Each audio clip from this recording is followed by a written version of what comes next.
The first thing I remember was the silence after the crash.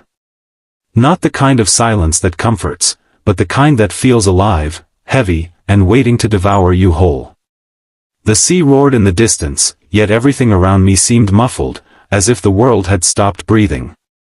Pieces of the small aircraft floated on the surface of the ocean, shimmering beneath the merciless sun. I dragged myself onto a strip of sand, gasping, my throat burning with salt water and fear. The waves lapped at my feet, pulling at the remnants of my clothes. My hands shook as I looked around, dazed and broken, until I saw her.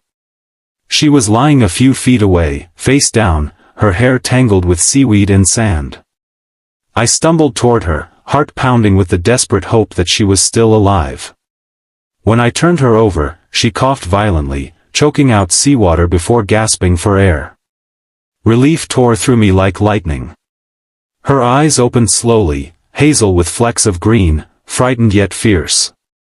That moment felt unreal, like two souls reborn from disaster. I didn't know her name then. I didn't know we were about to share something that would change both our lives forever. Speech balloon. Before we continue, if you believe in kindness, forgiveness, and second chances, please take a moment to like this video, subscribe, and share it with someone who believes in the power of the human heart. Speech balloon. Her name was Aria. She was a travel photographer, on her way to shoot a documentary about forgotten islands of the Pacific. I was a marine engineer, escorting cargo to a research station. When the storm hit, there were only 6 of us on board the small charter plane. Now, only 2 remained. The island we'd crashed near was barely visible on any map, a speck of land wrapped in coral and silence. The first few days were about survival.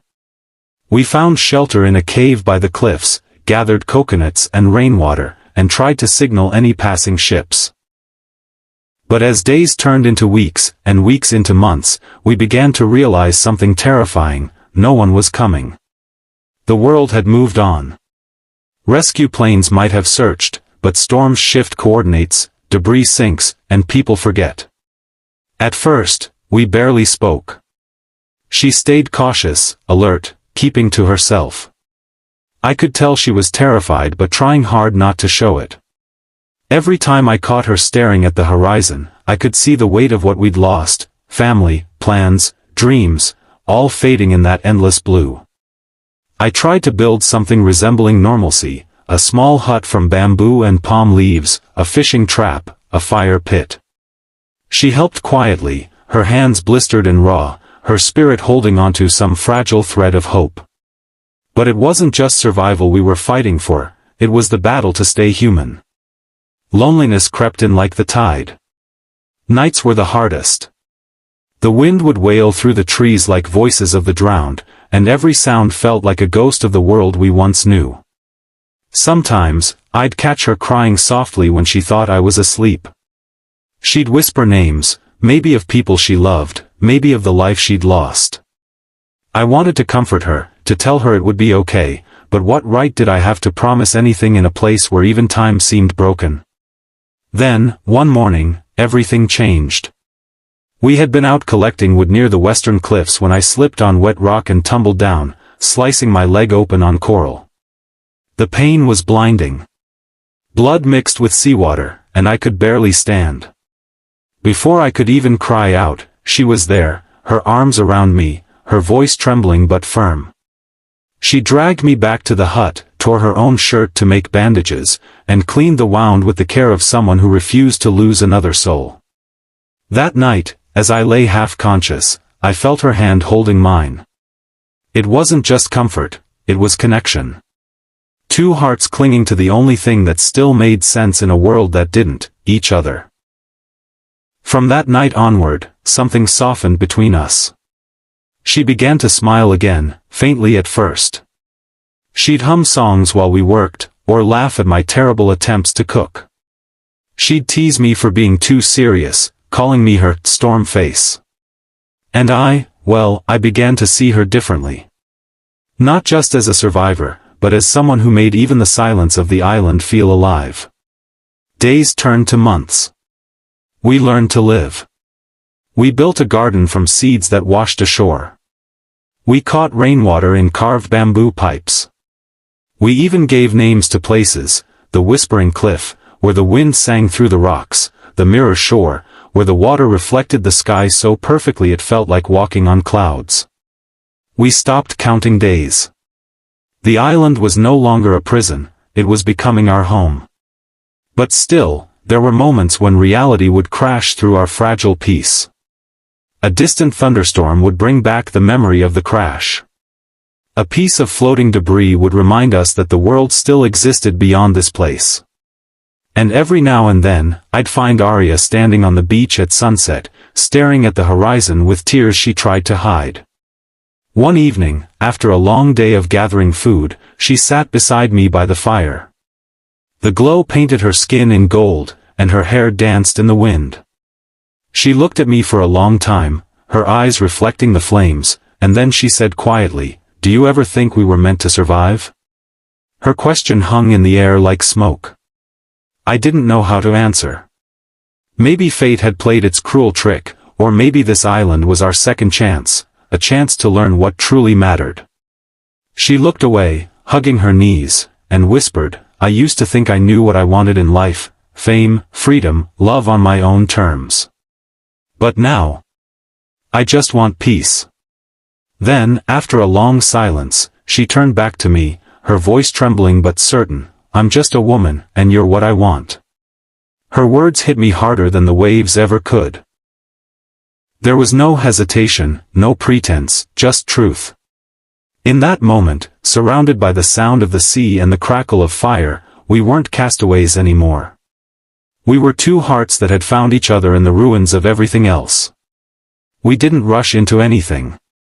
Love, on that island, wasn't about grand gestures or promises, it was about small things.